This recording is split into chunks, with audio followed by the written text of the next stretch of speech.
Bonjour et bienvenue dans les JT de Bombi TV. Bonjour à tous. Tout d'abord, nous allons commencer par deux cavalières qui vont nous parler de leur passion, l'équitation. Laissons la place à Lola et Maëlys. Bonjour à tous. Bonjour. Nous allons vous présenter l'équitation. L'équitation est un loisir ainsi qu'un sport de compétition. Dans l'équitation, il y a plusieurs disciplines pratiquées en concours. Le dressage, qui consiste à représenter des figures enchaînées. Le CSO, concours de saut d'obstacles, qui consiste à sauter différents obstacles. Le cross, qui consiste à franchir des obstacles naturels sans point de pénalité. Une compétition nommée CSE, concours complet d'équitation, réunit ces trois disciplines. Il y a aussi d'autres disciplines qui ne sont pas pratiquées en concours. L'Amazone, il s'agit de monter à cheval ou à poney, les deux jambes du même côté. La voltige, il s'agit de faire des figures sur le dos d'un cheval ou d'un poney pendant que celui-ci tourne en cercle à n'importe quelle allure. Les différentes allures sont le pas, le trot et le galop. Pour comprendre les niveaux, c'est très simple. Il y a, pour commencer, Shetland, Shetland 1, Shetland 2, Shetland confirmé. Ensuite, il y a les galops. Galop 1, 2, 3 jusqu'à 7. Qu'est-ce qu'un Shetland ? Un Shetland est un poney de petite taille. Il peut mesurer entre 80 cm et 1,10 m, aussi appelé poney A. Chez les poneys, il y a différentes catégories. Poney B, entre 1,8 m et 1,30 m. Poney C, entre 1,31 m et 1,40 m. Poney D, entre 1,41 m et 1,48 m. L'expression double poney désigne un grand poney de catégorie C ou D, mais ne correspond en fait à rien de très précis. Les robes. La robe d'un cheval est la couleur de son pelage. On reconnaît les robes des chevaux car elles ont toutes un nom particulier. Voici quelques exemples basiques. Alezan ou alezane, couleur marron. Noir, blanc, souris, couleur gris. Pie, alezane ou noir, c'est blanc et marron ou blanc et noir. Café au lait, corps marron très clair et les crins blanc, blond ou marron. Les crins sont la crinière et la queue du cheval. Maintenant que l'on n'en sait plus sur l'équitation, changeons de sujet avec un reportage sur le bowling de Marsanet. En effet, l'équipe de Bombi TV est allée rencontrer M. Morales, le directeur de l'établissement. Je m'appelle Marc Morales, j'ai 52 ans. Je suis directeur du bowling de Marsanet-la-Côte depuis 1988. Le bowling de Marsanet-la-Côte a été créé en 1973. Donc nous fêterons les 40 ans de l'établissement au mois de mai de cette année. Et on organisera de nombreuses manifestations pour fêter cet anniversaire. Alors l'entreprise, nous sommes 20 salariés actuellement. Tout compris entre les cuisines, le personnel de maintenance, d'accueil, de service. Donc nous sommes 20 personnes. On estime qu'il y a 150 000 personnes qui passent dans l'établissement tous les ans. Il y en a, je pense, à peu près 150 à 180 en ce moment. Voilà, donc en ce qui concerne les pistes de bowling et machines de bowling, il y a un entretien très spécifique. Et donc on a 2 techniciens spécialisés, salariés à plein temps dans l'établissement, qui s'occupent de la maintenance de ces équipements. Alors l'entretien des pistes, nettoyage si tu veux, mais plus spécifiquement l'entretien, réalisé par nos techniciens spécialisés. Ils utilisent pour ce faire une machine, ce qu'on appelle une machine à huiler, qui est un robot qu'on envoie sur toutes les pistes tous les jours et qui va et les nettoyer et les recouvrir d'une pellicule d'huile spécifique qui facilitera la glisse des boules et qui protégera l'ensemble. Donc un entretien très spécifique avec une machine très spécifique. Pour vous donner un ordre d'idée, cette machine-là, elle coûte 30 000 €. Un robot qui a été réalisé spécialement pour l'entretien des pistes de bowling. Alors traditionnellement, on pratique le bowling avec des chaussures spéciales qui sont des semelles cuir et qui n'ont évidemment pas de clous, parce que au bon vieux temps, il y avait des clous dans les chaussures qui rayaient le bois, donc on a fait faire des chaussures spéciales.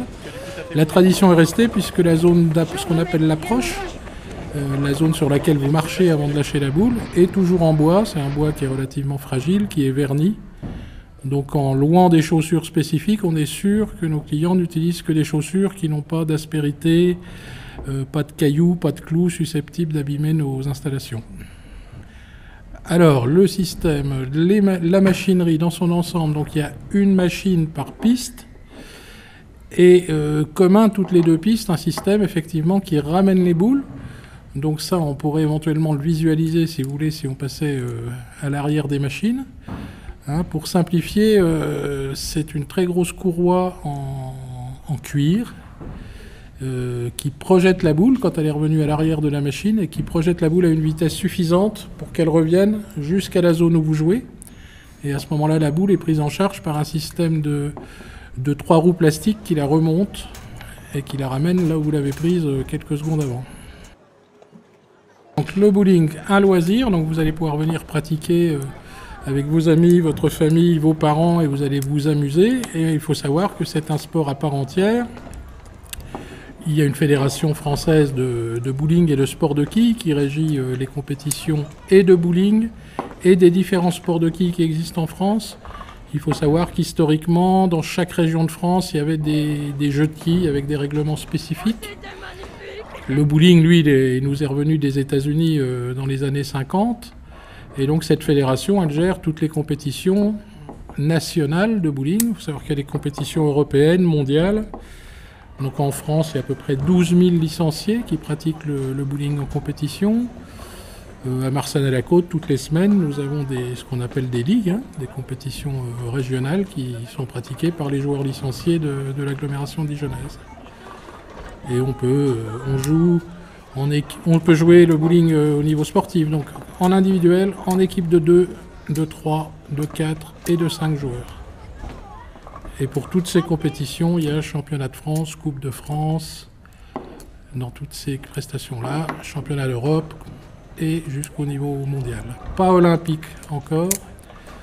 Il faut savoir que le bowling a été un sport olympique jusqu'en 1936 et depuis on n'est plus un sport olympique. Mais on ne désespère pas de le redevenir. Alors la particularité de l'exploitation de ce type d'établissement, c'est la variété des prestations, puisqu'on s'occupe de ce bowling de 26 pistes, ce qui demande, comme vous l'avez entendu tout à l'heure, des équipements spécialisés, des personnels spécialisés, une gestion particulière au niveau commercial de cette pratique-là. Et dans la même enceinte, on gère un restaurant qui fait 40 000 couverts par an, donc on est des restaurateurs à part entière, même d'une taille assez importante. Donc des challenges divers et variés. Hein. On va essayer d'être pas trop mauvais dans notre gestion du bowling, dans notre gestion de la restauration, sachant que d'une manière générale, les atouts de la pratique du bowling au niveau loisir, c'est que ça se passe à l'intérieur, donc à l'abri, donc pas de contraintes au niveau météorologique. On peut jouer quand il pleut, on peut jouer quand il neige, on est à l'abri. On peut jouer garçons et filles d'une manière mixte. C'est un des rares sports où il y a des compétitions mixtes. Et puis on peut jouer à partir de 5-6 ans et on peut jouer jusqu'à 90 ans. Donc un sport relativement ouvert. Donc vous pourrez voir en sortant tout à l'heure, vous pourrez jeter un œil par exemple derrière le monsieur là qui joue sur la piste 24. Vous voyez, ça c'est un joueur de club, donc vous regarderez un petit peu. Alors il y a la caméra qui peut gérer les 2 pistes, hein, qui c'est lui qui donne un ordre quand la boule passe et recycle la machine à combien de secondes qu'on peut programmer. Et le premier cellule et le deuxième cellule déterminent la vitesse de boule. Ça veut dire quand il passe, on détermine le nombre de vitesse.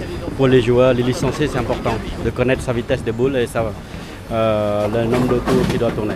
Voilà, ça c'est la caméra qui lit les quilles restants et il fait la soustraction automatiquement par l'informatique. Rubrique cinéma maintenant, avec la sortie du film Bilbo le Hobbit. Maxime et Naofel sont allés voir le film au cinéma. Pour vous, ils le résument et vous donnent leurs impressions. Bienvenue dans la rubrique cinéma du journal de Bombi TV.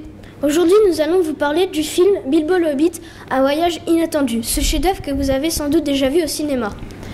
C'est une adaptation en 3 volets du livre de J.R. Tolkien qui se déroule avant Le Seigneur des Anneaux, mais écrit quelques années après la trilogie mettant en scène le stupide Hobbit Frodon. Dans ce premier épisode de la saga, Bilbo, un jeune hobbit, reçoit la visite d'un vieil ami, Gandalf. L'homme lui propose de partir à l'aventure, mais celui-ci refuse catégoriquement de se joindre à l'équipe. Gandalf décide donc de revenir avec une dizaine de nains qui firent un bazar pas possible dans la maison du Hobbit. À son réveil, il trouva sa demeure parfaitement impeccable, contrairement à la veille. Après mûre réflexion, il rejoignit ses camarades, déjà partis.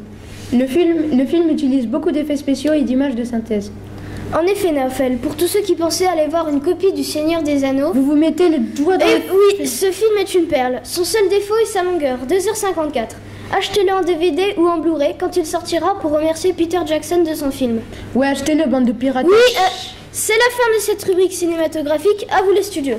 Nous allons à présent vous parler de sport. Nos reporters sont allés au Krebs rencontrer des champions de lutte et leur entraîneur lors d'un stage pour mieux faire connaissance avec ce sport. Alors, je m'appelle Bruno Bertonnet, je suis CTR de lutte sur la région Bourgogne. CTR, c'est-à-dire conseiller technique régional. C'est moi qui m'occupe de développer, d'organiser la lutte sur toute la région Bourgogne. Voilà. Pouvez-vous nous présenter le Krebs? Alors, le Krebs, c'est un lieu qui appartient à l'État. D'accord, qui appartient au ministère de la Jeunesse et des Sports.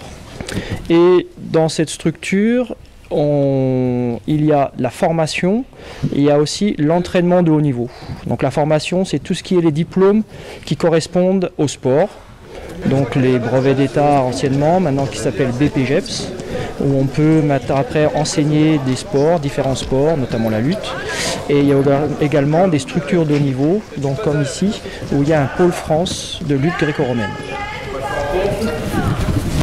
Et ça va servir un peu les chagnotins, parce que c'est, à part c'est pas les mêmes saisies, mais ça peut ressembler un peu au judo. Alors là, c'est la lutte. Alors la lutte, elle se décompose en 3 styles.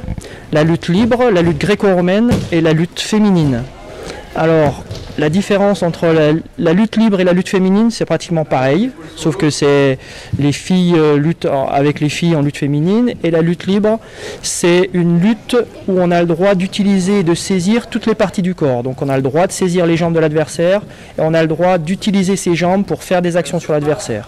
Alors que la lutte gréco-romaine, on ne peut utiliser que la partie haute du corps, d'accord, à partir de la taille, et que jusque sur le haut, les bras, les épaules, la tête. Mais on n'a pas le droit de saisir les jambes et on n'a pas le droit d'utiliser les jambes sur l'adversaire. Et là, je viens descendre là et tout de suite, je me mets en poussée sur lui avec mon épaule. Comment se passe un entraînement? Alors, ça dépend des entraînements, mais l'entraînement, alors il y a une partie d'échauffement. Il y a une partie d'échauffement comme le font actuellement les jeunes qui sont derrière. Après, il y a une partie où il y a de la technique. Et après, je vais venir travailler là, éventuellement sur ses jambes pour enchaîner. Hop, j'ai pris le croisé de cheville, je vais pouvoir partir. Alors, soit ils apprennent de la technique, soit c'est des techniques qu'ils connaissent déjà un peu et ils les répètent pour essayer de les maîtriser encore mieux, pour les savoir parfaitement. Dernière fois, là. Hop, j'écarte le bras, je viens passer dessous. Là, je suis assez proche de sa jambe. Hop, ma main au niveau de son genou et je viens pousser tout de suite. Et après, il y a toujours, la plupart du temps, il y a une phase où là, c'est des combats et ils essayent de mettre en pratique les techniques qu'ils ont apprises soit pendant l'entraînement ou soit des entraînements avant. Combien y a-t-il de clubs de lutte dans le Grand Dijon? Dans le Grand Dijon, il y en a, il y a à Talent, à Dijon, à Chenauve, si on prend le Grand Dijon, Chevigny également. Donc sur le Grand Dijon, il doit y en avoir 4. Y a-t-il des précautions de sécurité particulières? Non, pas de précaution. Après, il faut simplement faire attention à respecter les règles. Donc, dans les règles de lutte, on n'a pas le droit de faire mal. D'accord? Donc, tout ce qui est étranglement, griffer, mordre, etc., on n'a pas le droit. Donc, simplement en respectant les règles de lutte, voilà, ça suffit pour faire attention à son adversaire.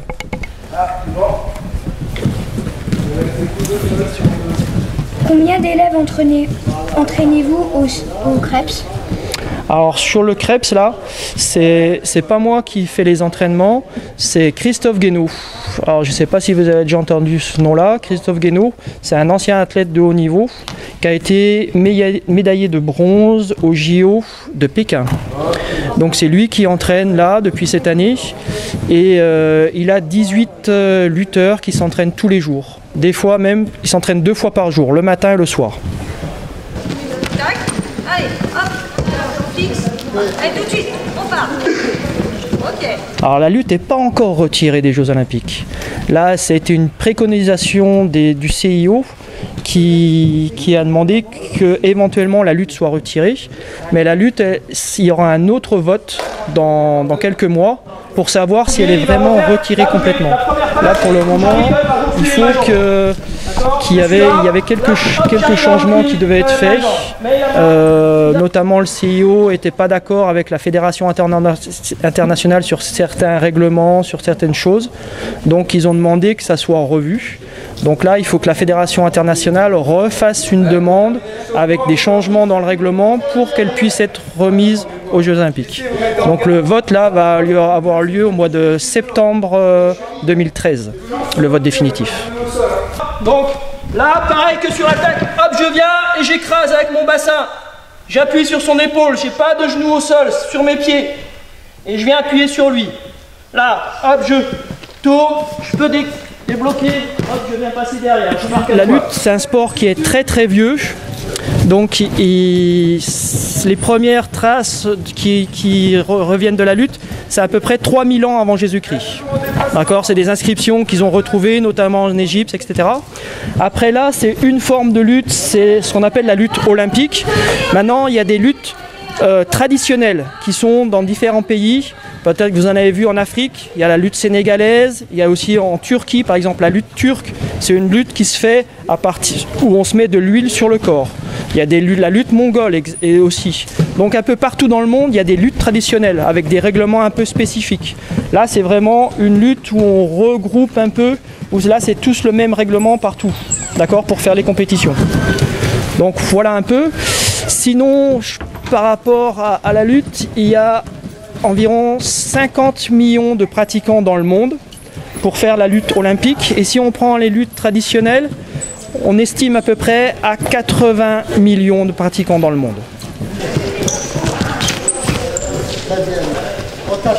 Et là, on fait un regroupement régional parce que dans peu de temps, ils vont avoir des compétitions. Donc là, ça va être les championnats régionaux. Si les meilleurs vont se qualifier pour les championnats interrégionaux. Et après, les meilleurs encore, qui seront qualifiés à partir des championnats interrégionaux, iront au championnat de France. Donc je vais venir et je vais venir me rapprocher de lui. Soit je peux le faire simplement comme ça, en tournant, soit je peux le faire en ayant une action de jambe. Je vais venir et je vais venir simplement là, tirer. Boum, je l'emmène au sol. Voilà, donc ils s'entraînent, ils viennent de toute la Bourgogne. La lutte en Bourgogne, c'est principalement en Côte d'Or et en Saône-et-Loire.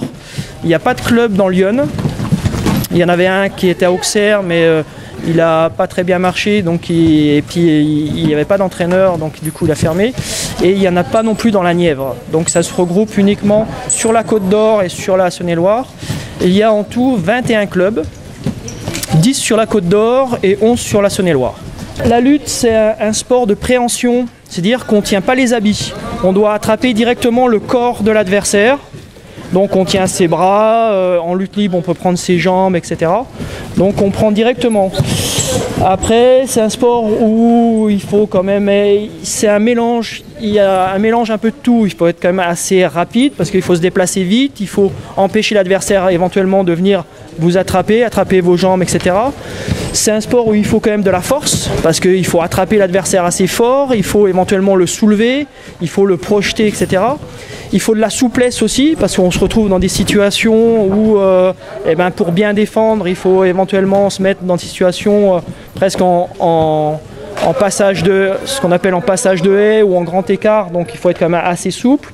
Donc c'est un mélange où on doit avoir à peu près toutes les qualités de vitesse, de force, de souplesse, de rapidité. On ressort, c'est pas grave. Ça marche, marcher, tu remets tes mains au sol, tu recules.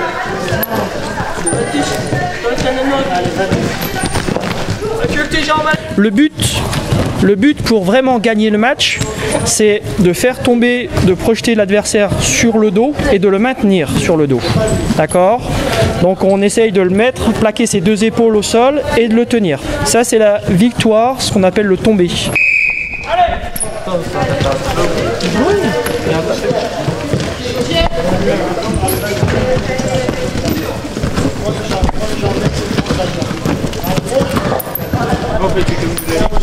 Allez, on s'est croisé, allez.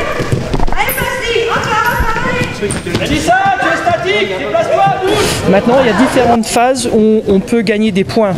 Par exemple, si on est debout, qu'on amène l'adversaire soit à plat ventre, soit à quatre pattes et qu'on passe derrière, qu'on le tient, qu'on le contrôle, ça rapporte par exemple 1 point.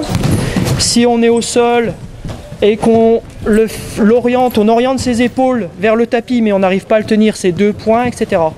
Donc, si on n'a pas réussi à le gagner en faisant un tombé, on peut aussi gagner avec le cumul des points. Ça sera le lutteur qui aura le plus de points qui ont gagné. Là, les matchs se composent en 3 manches de 2 minutes. Donc, il faut gagner 2 manches. Soit on gagne par tombé, bien sûr, ou sinon, il faut gagner 2 manches pour gagner le match, si on n'a pas réussi à le tomber. D'accord? Donc, ça peut être jusqu'à 3 manches. Au bout de... Il peut y avoir une manche partout et après, ça sera la dernière manche qui sera décisive pour savoir qui gagne le match. Sur lui, là, hop, je pars.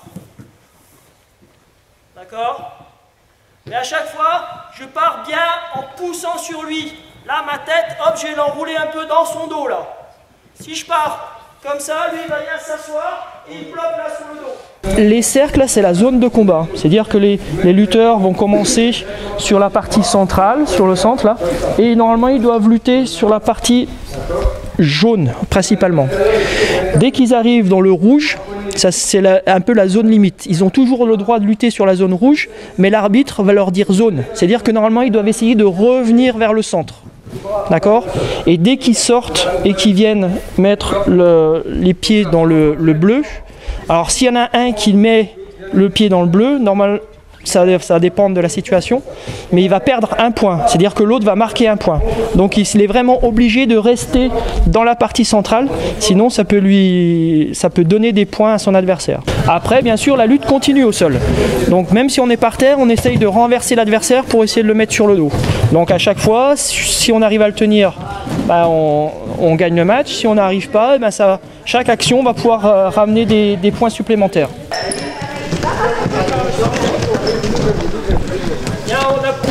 Moi c'est Grégoire Coulon, je fais de la lutte depuis, là c'est ma 3e année de lutte.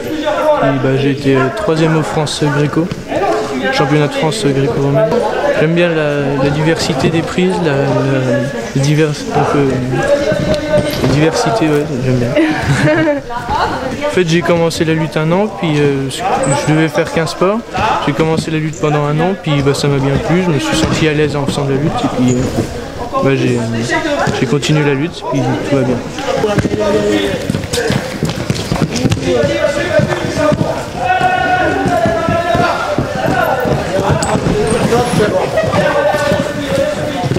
Moi c'est Marion Gou, j'ai 17 ans, je fais de la lutte depuis que j'ai 6 ans à peu près. J'ai fait une 3e place au championnat de France quand j'étais minime. Quand j'étais petite, j'ai toujours été un peu garçon manqué, du coup ça me plaisait bien, c'était plutôt un sport de garçon. Du coup, j'aimais bien de me dépenser, j'avais besoin de bouger et tout. Mes cousines, qui sont un peu plus grandes que moi, elles en faisaient. Du coup, j'ai voulu essayer comme elles. Donc, je m'appelle William Point. Ça fait 7 ans que je fais de la lutte. Et j'en fais à Bretonnière. J'aime bien parce que c'est un sport solo et on peut vraiment voir jusqu'où on peut aller tout seul. C'est vraiment... c'est pas comme un sport d'équipe, c'est vraiment là on est tout seul et on peut compter que sur soi. Bah oui, parce qu'on peut vraiment se dépasser soi-même, voir où on peut aller, puis essayer d'aller le plus loin possible. Bah, il faut vraiment avoir beaucoup d'entraînement parce qu'il y a vraiment un haut niveau. Il y a des gens qui s'entraînent tous les jours, 2 fois par jour. Puis il y a beaucoup d'étrangers aussi, donc ils s'entraînent beaucoup plus. C'est assez physique, il faut tout le temps rester en position. Il y a plein de prises qui sont assez physiques pour porter. Il faut souvent porter d'autres personnes. Puis après, sur 2 minutes, ça peut paraître court, 6 minutes en 3 manches, mais en 2 minutes, on peut faire beaucoup de prises et ça peut être vraiment intense. C'est pour ça qu'on fait beaucoup d'entraînement pour arriver à être intense sur un court temps, mais vraiment intense. Même on fait 2 jours vraiment que de la lutte quand même. Puis on apprend avec des autres personnes, des autres entraîneurs. Il y a les champions olympiques. Donc voilà, on apprend plein de choses. On nous explique vraiment les prises. C'est pas comme à l'entraînement où on peut voir plein de prises différentes. Là, c'est centralisé sur déplacements. C'est vraiment focalisé que sur la lutte, sur les placements. On fait pas de pompe ni rien parce qu'en 2 jours, on se musclerait pas en 2 jours. Voilà. C'est vraiment pour réviser les techniques en fait, pour préparer au championnat de Bourgogne ou les autres championnats.